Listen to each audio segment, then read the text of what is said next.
Good morning, and welcome to the 15th lecture in our View from the Other Side series. Our distinguished guest this morning is Ambassador Nicholas Veliotes, President of the Association of American Publishers. Ambassador Veliotes was born in Oakland, California, and received bachelor's and master's degrees from the University of California at Berkeley. He served in the United States Army from 1946 to 1948. Mr. Veliotes joined the Foreign Service in March of 1955 and served in a variety of positions in Vientiane, New Delhi, Rome, and Naples. In 1969, he was selected as a Woodrow Wilson Fellow at Princeton University. From 1970 to 1973, Mr. Veliotes worked as Special Assistant to the Deputy Secretary of State.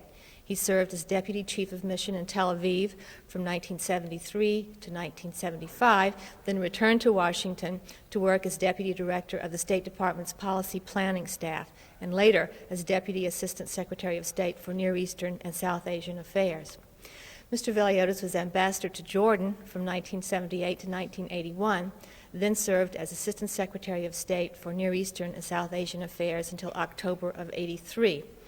He became ambassador to Egypt in November of 1983 and served in that capacity until April of 1986. At that point, having been everywhere and done everything, Mr. Veliotes retired from the Foreign Service and on May 1st assumed his new position as president of the Association of American Publishers. I had the pleasure of attending the association's annual meeting last month in Key Biscayne, and I noticed that both in scheduled meetings and in social gatherings, I heard person after person praising Ambassador Veliotes for an incredibly successful first year as president. There is general agreement that he has taken the publishing industry by storm. Others applauded the vitality and the health of the publishing industry and said, Nick Veliotes is the best thing that's happened to us. So all in all, I think they're very pleased with you. I think it's pretty obvious that in his first year at AAP, Ambassador Veliotes has made a very smooth transition from U.S. ambassador to publishing industry ambassador. In this first year, he has represented the publishers at book fairs in Beijing, the Netherlands, and in Frankfurt. Right now, he's just back from Texas, where he has spoken about new technology and the publishing industry to rave reviews, I understand. We thank you for taking time out of your busy schedule to work us in, Ambassador, and we welcome you to the Copyright Office.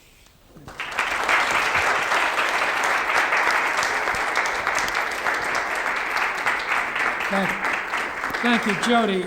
Do I need this for the taping? Okay. Since there aren't that many of us, and I can find myself going like this, I wondered if we could sort of come together, make it easier. I have to admit, Jody, I hated to hear you stop. And it makes me wonder what I do for a repeat in the second year. We have enough things to keep us going, including something called the Berne Convention, which I'm sure you're interested in. I'm going to focus my remarks on my organization, the AAP, who we are, what we think or hope we're doing in the interest both of book publishing and publishing in general. For those who might be interested, I have some show and tell. I have copies of our monthly report. It's really the only general publication we put out, and I have a copy of the program of our annual meeting. And I must say I was very pleased and gratified that the meeting did seem to go so well.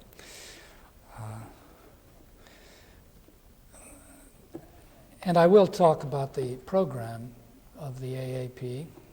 But first, just let me make a comment about one of the most important things I've learned in the year I've been dealing with all of the people who deal in books, who are part of the community of the book, the people who are in the business in particular, whether they write books or publish books or print books or sell books, obviously they're concerned about the bottom line. If you're not, you don't write publish, manufacture, or sell books very long. And they have that in common with every business. But there is something more. There is also a shared concern with the transmission of ideas, the free play of ideas, the recognition that the First Amendment is really at the basis of our American democracy. So in addition to being a business, I've found that those folks who are in the community of the book also have a side, a very important side, which is almost a calling in this respect. And I have to admit that personally I have felt not only very comfortable, but quite privileged to be associated with them. Now, the AAP, it's an organization that exists to protect and promote the interests of its members, which shouldn't surprise anyone. And in the process, we're convinced that we also promote the interests of all book publishers. We have about 225 members, a variable figure because we have an introductory program, and a lot of people who come on board for the introductory amount don't stay.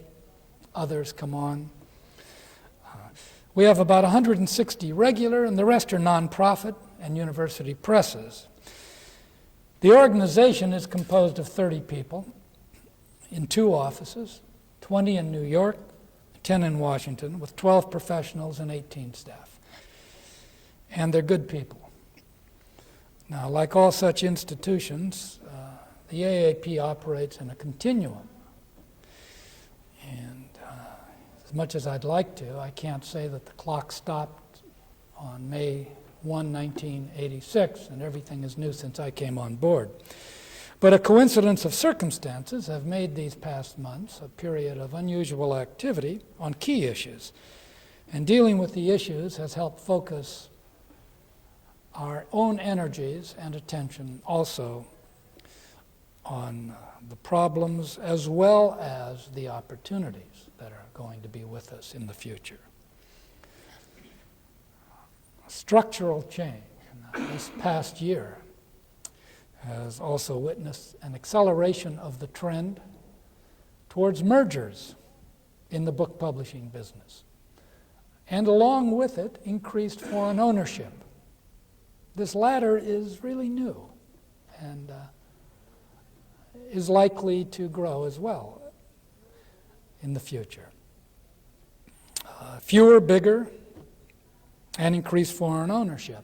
How and when this development plays out will have important implications for book publishing as well as for the Association of American Publishers. Now, I'll just note this and add that the board of the association is wrestling with the implications through an ongoing study of the bylaws, the membership, and the dues structure as you try to determine what kind of an organization you would like to have in the next 3 to 5 years. Well, how do we work? Operating under the umbrella of the board of directors, the AAP staff manages various committees and divisions. The committees are functionally organized and are staffed primarily out of Washington. Included are copyright, the international side of this, international copyright protection, freedom to read, our First Amendment watchdog, postal, the international freedom to publish, our liaison with the Helsinki Watch, new technology, and some of you are aware of the electronic manuscript project, for example. Well, the New Technologies Committee is the godfather of this. The divisions primarily reflect types of publishing and are staffed out of our New York office. Paperback, the so-called trade books, professional and scholarly, elementary and high school textbooks, college textbooks, and international. Now, each division or committee has its own management council, chosen from the ranks of interested publishers. And this is very important because in a very real sense, the organization is publisher-driven. These are people who give their time. They are the professionals, the vice presidents of important houses, for the most part. Now, this is a complex, but in my view, a necessary structure, and its ability to function depends both upon this heavy publisher involvement and a top-quality staff. Fortunately, we have both.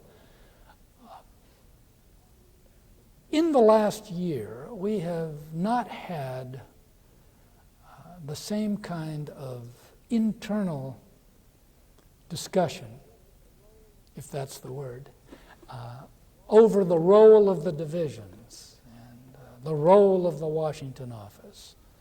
When I first heard these discussions at the annual meeting a year ago, at which I was a guest, it struck me that there was an artificial quality to it. There had to be more than what I was hearing. I'm not sure if I was 100% correct, but in any event, we have a revitalized Washington operation along with the reinvigorated division structure. And no one seems to be particularly unhappy with that. And that's very good, because I think a lot of energy and time was wasted arguing how many divisions could dance on the head of a pin, frankly. And I didn't see where it had any relevance to the work we had to do. In Washington, we work cooperatively with the local governmental affairs offices of about a dozen of our members. Gulf and Western, McGraw-Hill, Time, Scholastic, educational testing. It's quite a range. Now, this gives all concerned a multiplier effect on the issues that we are interested in. And we cooperate with other Washington-based organizations on specific issues. For example, we are in a permanent coalition called the International Intellectual Property Alliance, which is primarily concerned with lobbying at home and abroad on the piracy issue and on market access issues. This group comprises the AAP, the Motion Picture Association, the Recording Industries Association, the Computer Software Association, music publishers, and a few others. Obviously, we stay in close touch with the American Library Association and the major educational associations and information associations. And despite the highly publicized differences between the Book Publishers Association and the Printers Association over the manufacturing clause, we work cooperatively with the PIA and the Book Manufacturers Institute on a range of issues of mutual concern, including copyright, piracy in East Asia. In addition, in the past months, we have worked to establish contacts and some kinds of working relationships with some of the major regional publishing organizations. Now, you hear that there are, how many? 1,000, 14,000 book publishers in the United States. I've heard those two figures and the range in between. I can't tell you what the truth is. But there are a number of regional groups that comprise 50 to 300 publishers, some of them pretty good size. We have worked with the Publishers Association of the South, the Pacific Marketing Association, which is a cooperative organization in the West Coast and the Southwest. We have also been in touch with the Texas Publishers Association, which publishes books on Texas. It's remarkable. And we have sought to find ways that we could interact with them, that we could be useful to them as they could be useful to us. we have a problem as we look beyond our own membership into this 1,000 to 14,000 potentials as to who we're talking about. In my own view, the organization is a bargain for an established publisher. And using the word established publisher avoids the explosive connotations to such words as small, medium. Not explosive for you, just in our own little world. But the reality is that so much of our work, particularly with respect to the specialized publishers, if you are a trade book publisher or a paperback publisher, so much of the work of relevance to them is done in the divisions. And so much of the divisional work is done in New York that before we can think to successfully have a dramatic recruiting drive outside of the Northeast Corridor, we have to figure out some way to bring some of the benefits of divisional membership to people who really can't jump on a plane and come to New York from Phoenix and spend 2 days in order to attend a 4-hour seminar. It's expensive to get there, it's expensive to live there, and these small houses don't have that kind of managerial talent in excess. I mean, when the person who would attend one of these things is gone, no one's running the shop. So these are issues that we are wrestling with. I'm not sure that we are anywhere near trying to find a satisfactory answer. But in the meantime, we are trying to reach out and work together. And we might be able to build on some work that's been done in California to create some regional seminars that will be of interest to book publishers, whether or not they are members. That's something we have to work on. Now, what are the issues that we deal with?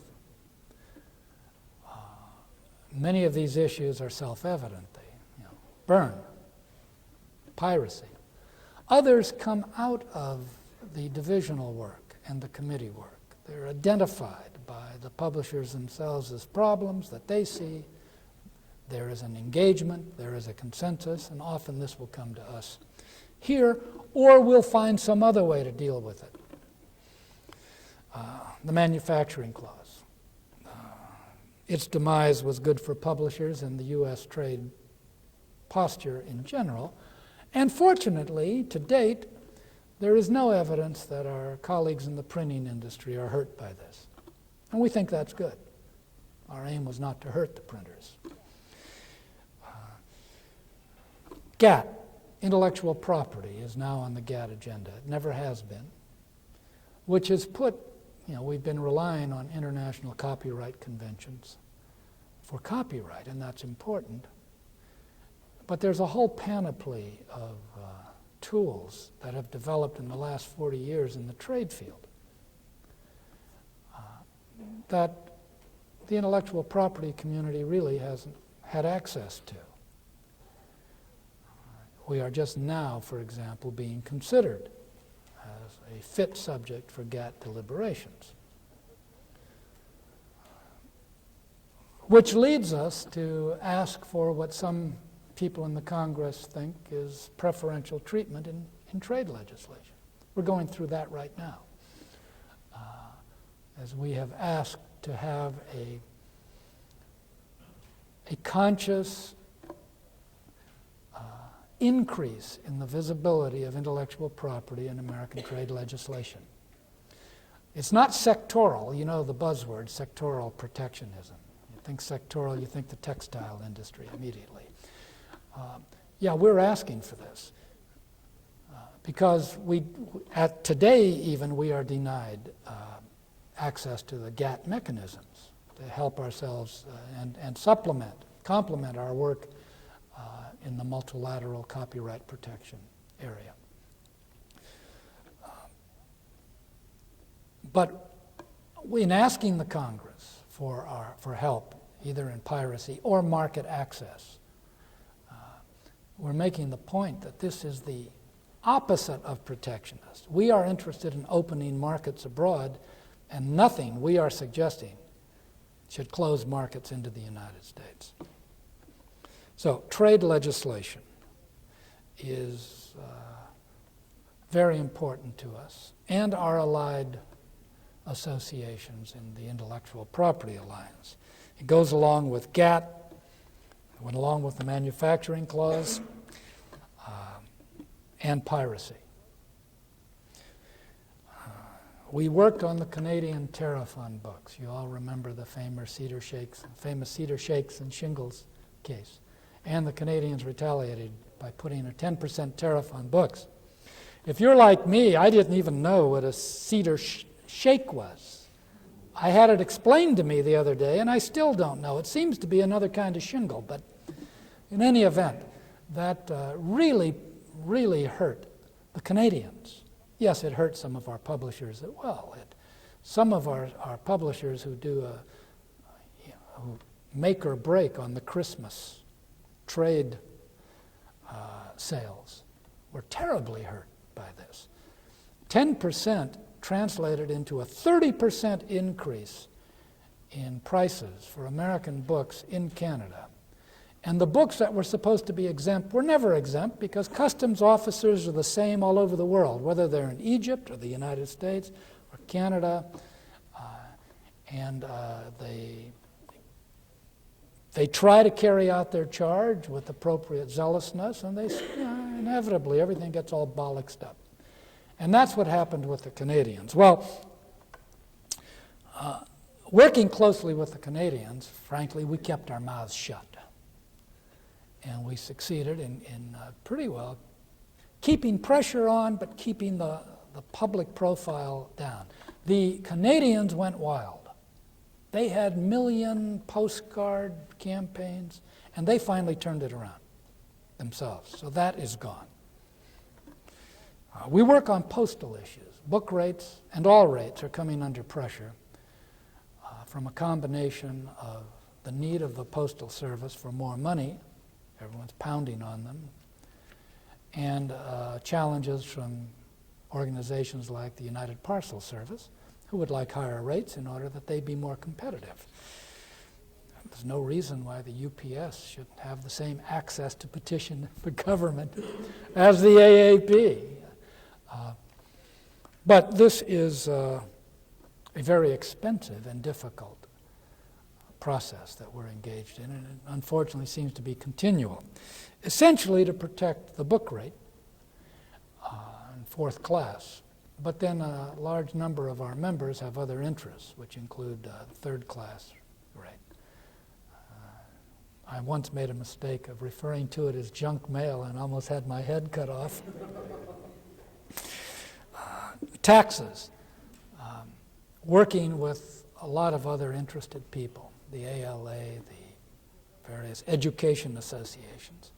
We were very pleased that sales taxes, state and local sales taxes, could continue to be deducted from the federal income tax. Very simple. It's from those proceeds that education is financed on the local and on the state level. Just as we were congratulating ourselves on how well everything turned out, the committee report or the joint committee report from the Congress was issued, and there was language in it that seemed to modify what had been the accepted definition of a book for capitalization purposes since the day one. And then there was a footnote to this rather obscure reference that made it clearer. And all of a sudden, publishers looked up, and they were faced with a revolution and a terrific financial hit through the combination of a committee report issued after the bill was passed, and a footnote to it put in after the report was written, and which no congressman ever saw. I learned something about tax legislation and tax policy. It ain't sunshine government, let me tell you. The issue is simply that editorial costs for publishing a book that used to be expensed as business expenses during the course of a year, according to the new regime, will have to be included in the value of the book as an asset.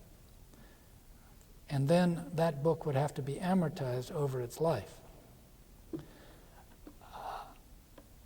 If you are an educational publisher, and you may spend anywhere from 7 to 10 years developing a book, or let's say if you're lucky, 3 years developing the book, and the book has a 5-year shelf life, you can imagine the financial consequences of this. Many of the costs that you were able to deduct year by year now must be spread over 8 years.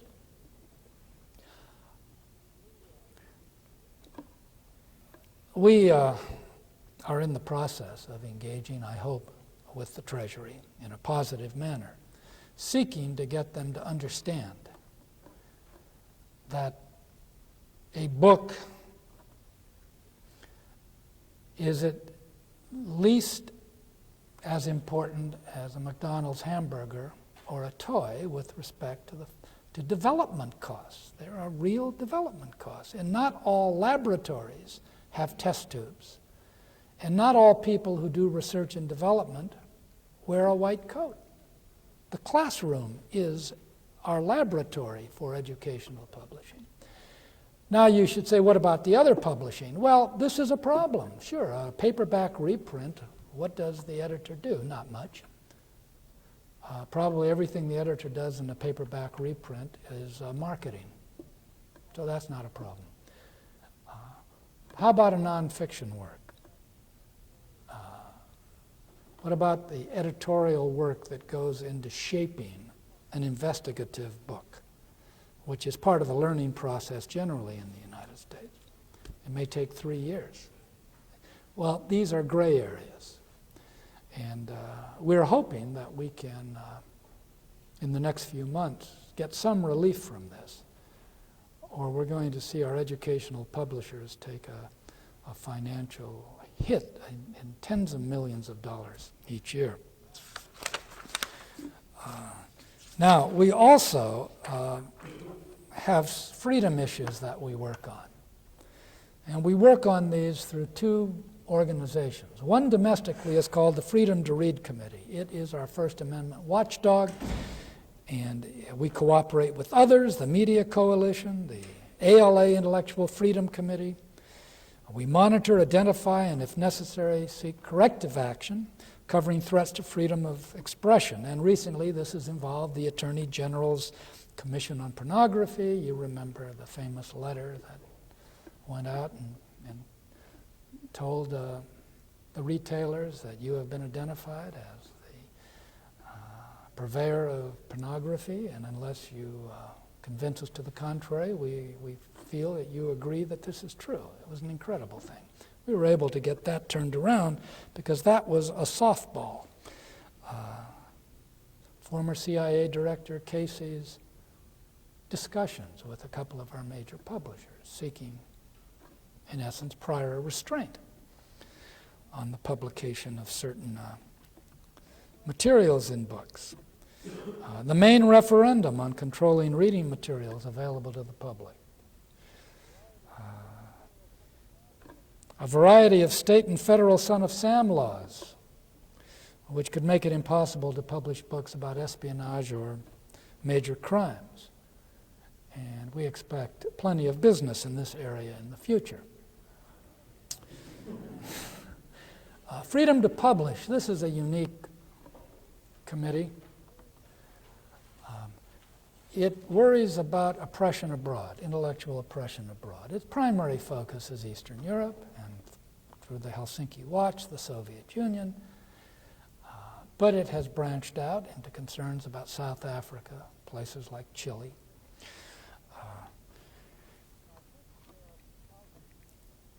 Now, since there are some positive changes, this committee has decided that we will have an exhibit in the Moscow Fair in September.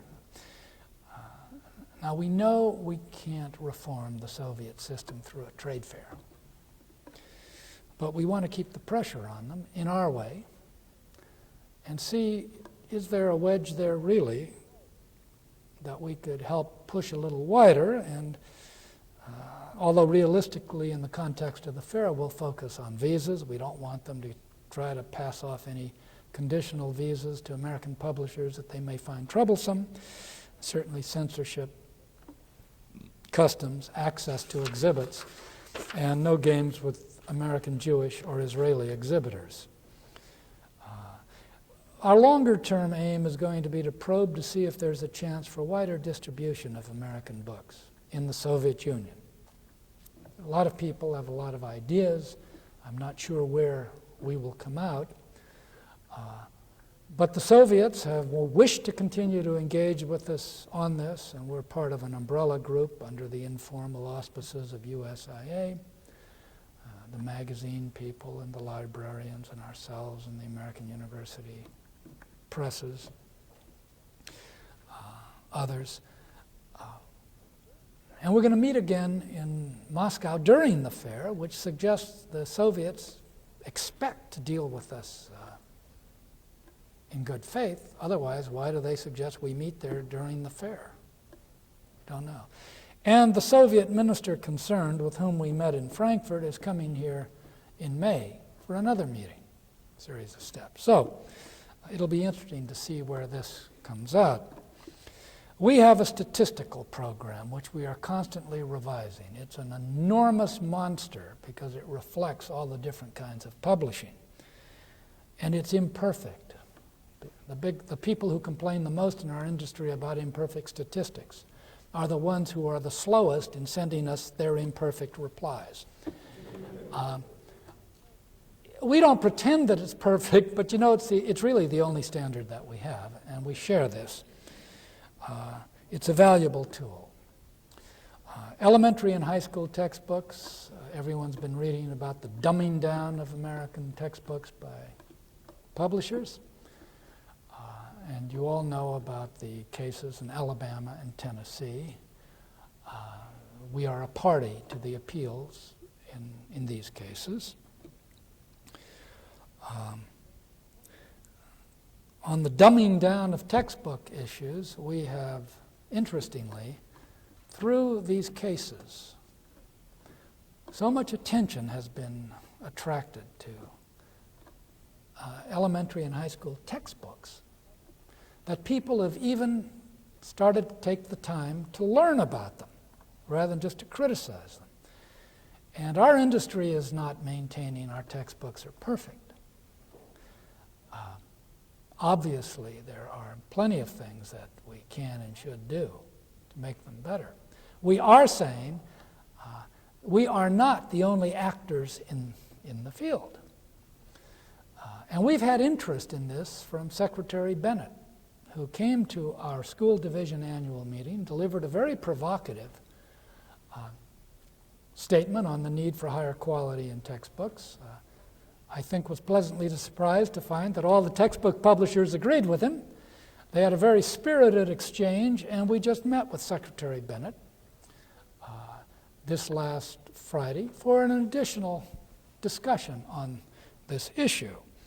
I think more people are beginning to understand that there is a political process to go through to get your textbooks adopted. I don't care what you call it, that's what it is. 22 states have a formal adoption process by school boards who are by no means educators. I mean, they're good people, substantial members of their community. And in these 22 states, before you as a publisher, try to sell your textbook to the local school districts, you must have approval at the state level. And this state They give you a framework, you engage the individual publishers, people tell you more of this, less of that, you go back. So that's an issue that people are just now focusing on. Is that good or bad or indifferent? I don't know, but it helps assure that textbooks are much blander than perhaps people would wish. Now, the solution to blandness isn't all that easy. Down at the annual meeting, we had Senator Leahy, who took us on for our having suppressed, or I shouldn't say suppressed, he's a friend, for having ignored the role of religion in American society. And he said, for example, the Pilgrims. How can you talk about the Pilgrims, the first settlers here, without talking about religion?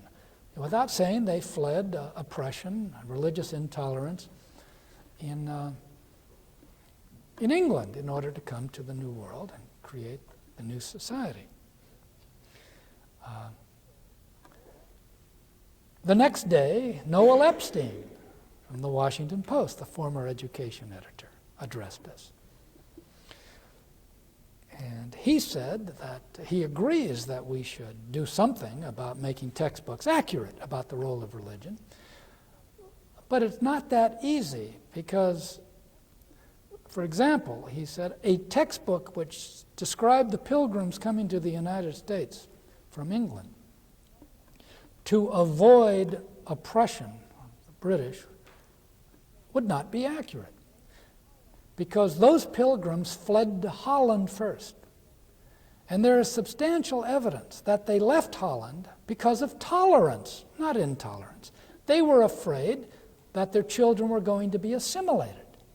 He said, now if you develop this theme, you can conclude they came to the New World in order to be able to have a more perfectly intolerant society. And he said, try to put that in a textbook anywhere. So these are not easy issues, but everyone is aware of them, and everyone wants to try to make them better. And it's fascinating to talk to textbook publishers about the process they go through, how they conceptualize an idea. Maybe an author comes in and says, look, we've got to change math or economics or whatever, because there are new things. Or maybe an adoption state says, in 5 years we're going to ask for this kind, a new adoption of math. Anyway, you start a process going. And how many steps there are. And before anyone would dare to try to market it anywhere, they have to test it and validate it. So they go into classrooms. It's an incredible thing. So they're not easy to make, a good quality textbook. And there are a lot of factors that go into it. Obviously, new textbooks are going to be wrestling with the problem of the role of religion in American society. The new chairman of our board, who's the president of Scott Forsman, one of the leading Elhai publishers, addressed the group down in Key Biscayne after hearing from Senator Leahy and after hearing from Noel Epstein. And he said, I got the message from Senator Leahy. And I immediately called my editors back in Evanston and said, from now on, every textbook on American history will have to include the fact that the Pilgrims fled from England for religious persecution. Make sure that's in there. He said the next day he had to call back and say, no, that's not the way it is. You have to make sure that people know they fled from Holland to escape tolerance. And he said, on the third day he called his lawyer and said, would you please look at this to see how liable we will be if we use anything? But the problem of textbooks, the problems of schools, the problems of First Amendment, the problems of who has a right to read and what is going to be with us. It obviously is part and parcel of the First Amendment concerns we have and broader societal concerns. Copyright. In the book publishing industry, there seems to be a growing recognition that copyright is really everyone's problem. issue. We had a discussion in the board on this issue. And usually it's the professional and scholarly publishers and the higher education publishers who find themselves in the forefront of this, the journals publishers. We were able to pass around to the board members the latest advertising brochure for one of the leading copiers. And it starts like this, and you look at it, beautiful colors, of course, and there is an executive, and they're saying, buy this new copier with our latest feature, and you open it up, and there is the latest feature. And it goes on to describe how you can copy books. And they had right there on the book, right on the copier, a trade book. This made an impression on people. Now, the most important case before us is this case we have with Texaco. And we were on the way, we thought, to a settlement with them, to be satisfactory to us and would have been important with respect to inhibiting illegal photocopying, at least by big corporations.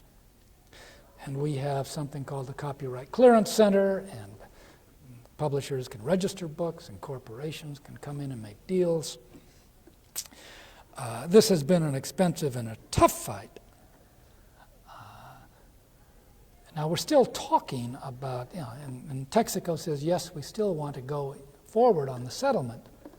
But before we can do anything, we have to have our statistician engaged with the Copyright Clearance Center. And of course, we can't pay anything unless the bankruptcy court agrees. So the thing is dead in the water right now, but it's there. And it's an important one. And if we get our way through Pennzoil and Texaco and multi-billion-dollar judgments, we have a very good chance of having a result which will give a great stimulus to copyright protection in the corporate world, at least. College textbooks, we have marketing practices by which professors receive complimentary copies. Please read my textbook and won't you adopt it? The latest estimate, I'm assured it's reliable and it's on the low end, is that the sale of these complimentary copies by professors to used book dealers costs the industry a minimum of $80 million a year. We are in the process of communicating with university administrations about this problem. And of course, the loss of royalty revenues, and college professors are indeed the authors, is a problem. And we do have some sympathy. We don't come to the Congress on this or state legislatures. Obviously, from the side of the publishers, there are marketing practices that have to be looked at, but you can't do that in a group, or you go to jail for antitrust violation. So each publisher is going to have to look inside his or her own organization and try to do something about this. I told them that I'm new here and I don't know anything about the problem, but several of the publishers have said, oh, I want to send you this book. And I've received 5 copies of the book from the same publisher, which suggests that computers are screwed up. Take a look and see what your programming is like. And a lot of them are doing this. I hope we're making a start on this, because college texts are very important to quality education. And you don't want to do revisions for the sake of revisions. This is one of the problems that you would run into. The last point I'll mention is that we are in the political area, and books have a white hat in this town.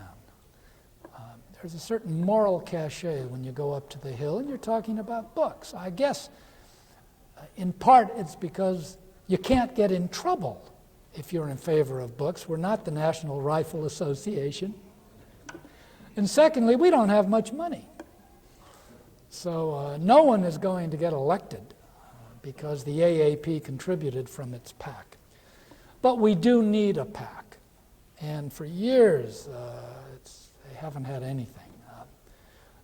We think we can get $20,000 to $25,000 a year, which would be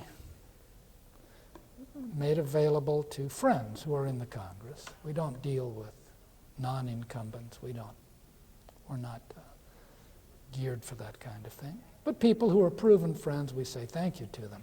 I have to admit, I've been amazed how many people in the Congress who have received a contribution from us, piddling one, remember it. And if you've got to raise $3 million to get reelected as a senator, AAP's $500 isn't anything. But they remember it and they say something about it.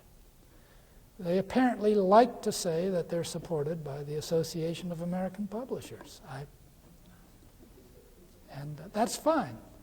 And we don't think we ask them for anything outrageous. Although we are very frank that we're trying to protect our own interests in this. Thank you. Maybe I've gone on too long. I know I'm supposed to take some questions, and I'd be happy to.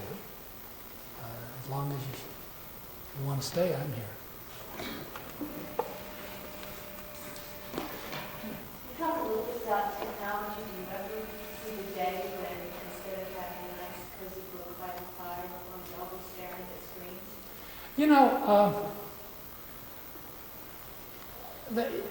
I gather people have been hypothesizing along these lines for some time. And the first wave of technological impact where people would stop reading, in the publishing industry, I don't mean television, was the audiobook. That was the thing of the future, and everyone was going to listen to books. Well, that really hasn't happened. I guess it depends on what you mean by a screen. There is currently, in the experimental stage, a book, leather bound. You open it up, and on this side is one of these laser discs. Don't ask me what it does, but I know about it. And on this side is the screen. You can adjust the type on that screen. So if you've got tired old eyes like mine, you can have big type. Now, is that a book? Is there any real difference between that and pages? Sure there is, but so I just think there are many things. I've talked to people who deal with electronic, many of you do all the time, memories like Lexis for the lawyers. And what is good about it? And I say what's good about it is that you can get it fast. What's bad about it is it doesn't last. You get what you need, but you wish you really had it there when you needed it again. Obviously, this is the kind of discussion that goes on and on as people look to the future. My guess is you're going to find innovations. I guess to the extent that what drives out something else will depend upon, in part, cost and tradition and habit. And if people want to settle down with a good television screen, well, that's up to them. Right now, as you know, in educational publishing, books are created that have software in the flap. And the software, the book itself, is the basic teaching aid, but the software goes along with it. So you have print, electronic print, along with what? Paper print? And I can't resist telling you that as far as the Treasury is concerned, the cost to develop the electronic package that goes along with the book is a legitimate deductible expense. But if it's printed on paper, it isn't. Yes, sir. You said 22 states have the book adoption Process. process on the state level. Yes. Now, of course, most textbooks are written for the national audience. So, isn't it likely that any book written for the national audience must go to reduce itself to the lowest common denominator? The one of the 22 states that has the most. Well, this is the problem. And you've got a state like California. I'm a Californian, for anyone who's in the audience from California. And, you know, the Californians have a very clear sense of the superiority of everything in California, including the educational system, which I gather has been failing anyway in the public schools. In California, you have a sense of mission currently in the education department, and they're going to change national education, teaching techniques. The assumption being, in California, that anything that California wants for education will obviously be accepted by the rest of the country. California is a big market. It's maybe, 10% of the market. Our publishers report that in some of the other states, the chief education officer says, okay, we want you guys to come in and talk to our adoption group with everything but that stuff you're preparing for California. It's hard. It is very difficult. And because of this, there are some, and some of the dangers. I mentioned California because it's a particularly difficult problem right now. A vision that doesn't take into consideration lead time and testing and training of teachers is flawed. Some of our publishers, for the first time, are not going to try to compete for certain California adoptions, because what would be required, according to current belief, would be unacceptable in the rest of the country. Yeah, well, Texas is another one of the big, Texas, California, big adoption states. And then you've got New York or New Jersey, which controls curriculum, at least the outlines of curriculum, and controls the passing out process through the state exams. So they tell the public schools, here's the curriculum. You know what your kids have to learn because you also know what's in the exams. You choose the books you want. That leads to greater variety. The problem is I gather, primarily on the elementary school level. In high school, you have greater variety and greater choice. You have multi-tracks, people, but it's down in the 1st to the 8th grade where you have most of the problems. Do the publishers ever make up different versions of the textbook, or is it too expensive to consider doing like the Southern version? Well, it's a real problem. Because what you want to do, you test these out, and this is a teaching mechanism. This is a quality vehicle to teach kids. Then how do you change it for other places? I suppose in social studies you could do some things, but they've been doing a lot of things, and that's why you get a lot of these complaints, and you get them internally as well. A fascinating question is bilingualism, particularly Hispanic bilingualism. I'm told that the Spanish of California, Texas, Florida, New York, or the major markets, it's all different. And you try to come up with an economic teaching program. I don't mean the basic grammar, but these are idiomatic languages. Puerto Rico, Cuba, Mexico. And then they're impacted by Americanisms. And many of our publishers have just had to throw up their hands. In Texas, if you don't have a Spanish program, you don't get in at all. But in many of the other places, people are moving out of the market because it's too fragmented. Where is piracy a problem here? East Asia, in everything, except I don't think elementary high school. Traditionally, Singapore, Taiwan, and Korea of a different nature have been your big pirates. Singapore and Taiwan have copied everything.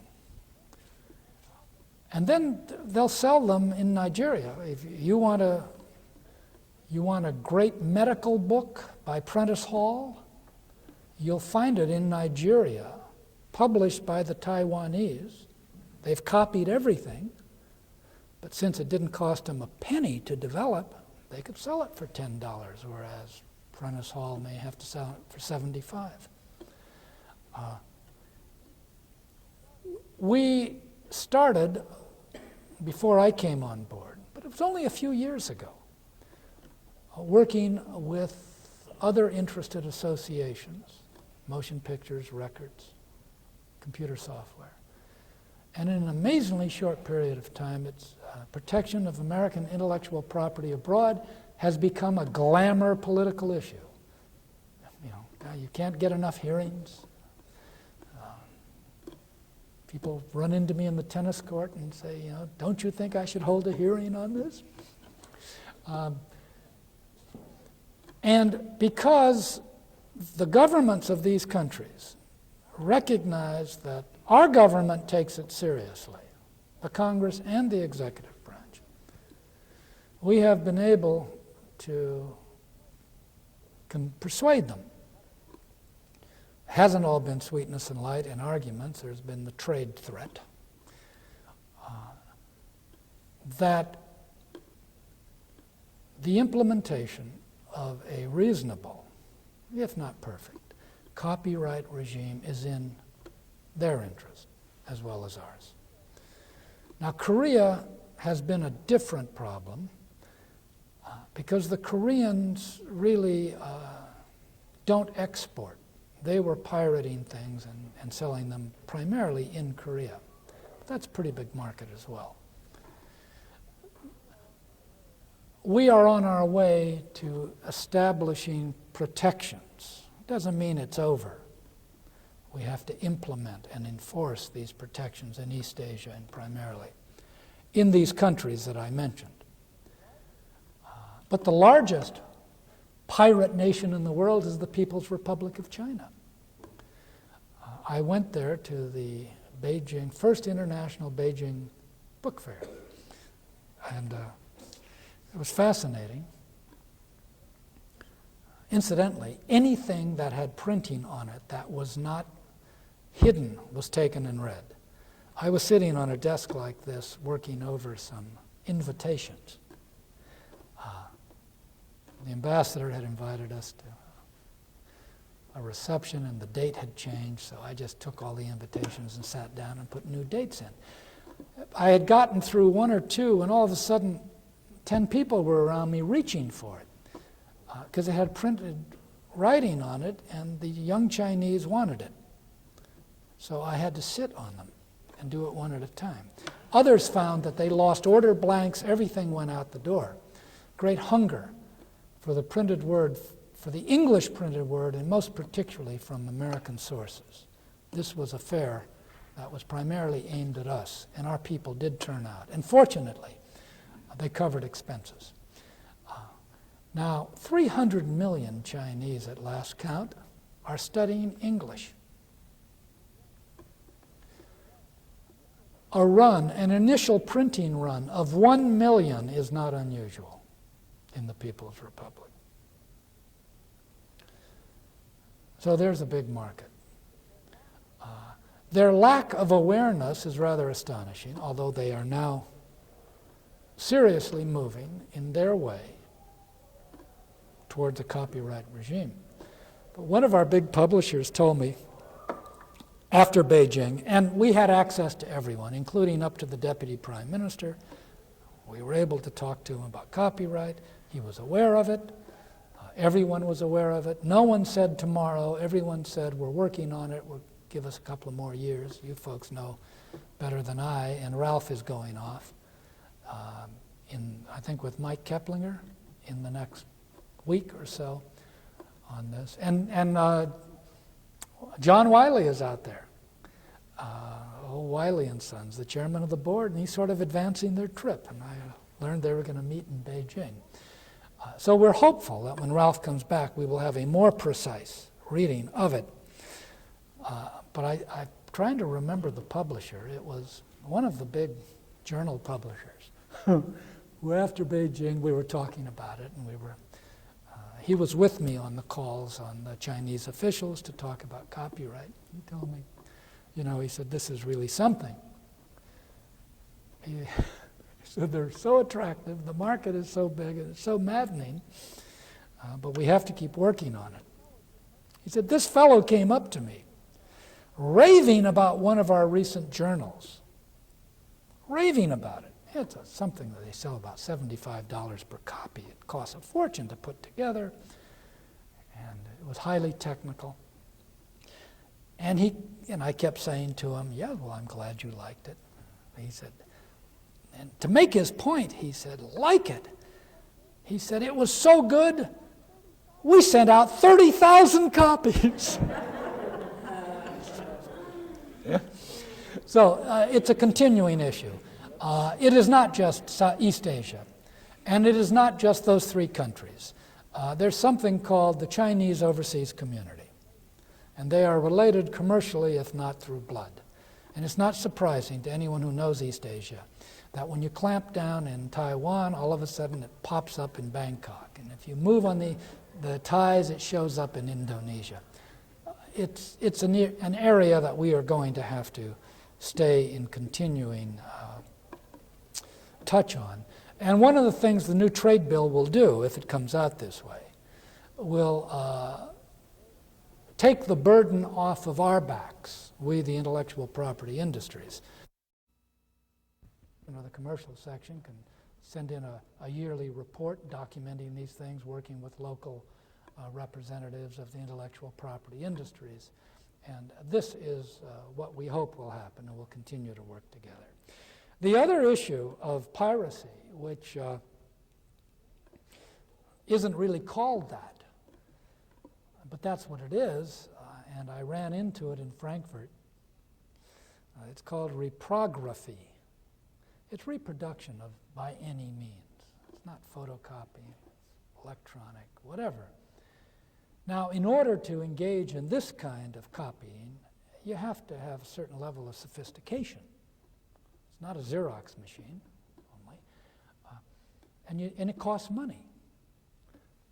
This is the functional equivalent of East Asian piracy in the industrialized world. And we are finding it being supported or acquiesced in by a surprising number of European governments. Take the Dutch government. They have been encouraging deals with universities that will drive textbook publishers just totally out of the market. For almost nothing, they can copy up to 1,000, no, not 1,000 pages, 20 pages of a book, and then put together anthologies. You take the best 20 pages out of 5 books, and the professors put them together and sell them for $4. That's a problem. If that catches on, you're going to find a lot of publishers hurt, and it may grow. Can technology help control the abuses of technology? After all, today people can dial in anywhere if you're a subscriber, and you pick up whatever you're looking for around the world. We think so, we hope so, and people are working on this. We've got some contracts out, trying to see if you can use technology to control technology and control various forms of piracy. Control isn't the word. you're never going to eliminate it. I guess the word is address. And the way things are going, unless you're prepared to address these issues, and unfortunately it all costs money, you're going to be overwhelmed by it. You know, the technological revolution is just going to be passing you by. If here you are focusing on the photocopying machine, and that may be, you know, you may be generations behind where the problem is. And that's one implication of the telecommunications revolution. Okay. Thank you very much. Enjoyed being with you.